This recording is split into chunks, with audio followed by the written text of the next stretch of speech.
Steve from Easy Skip High Rubbish Removal. Probably one of the most, maybe even the number one thing customers talk about is how overwhelming it can be. Particularly if you've got huge piles of rubbish. We're going to show a few photos, a few before and after photos in this video of before and after. But it can be really, really overwhelming. And sometimes people have years, even decades worth of rubbish accumulated because they just don't know how to make a start. It's too big for them. Maybe they're a little bit older. Maybe they don't have the agility or the access or can't get a bin into their property. Lots of different reasons.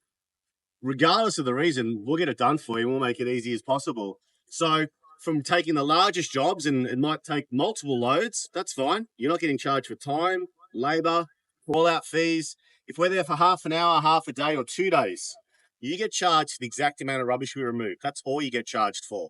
You're not getting charged for time, as I say. So also, if you follow me down that rabbit hole, if you've got a really, really big job, and let's say you've got some budget challenges, we can chip away at that for you. We might remove a certain amount. We might do a load a day and then come back in a week, a month, 6 months. Come back, hit it again for you. So it doesn't have to be as overwhelming and as challenging as you think it is. We're certainly here to make it as easy as possible for you with our award-winning service. Have a great day.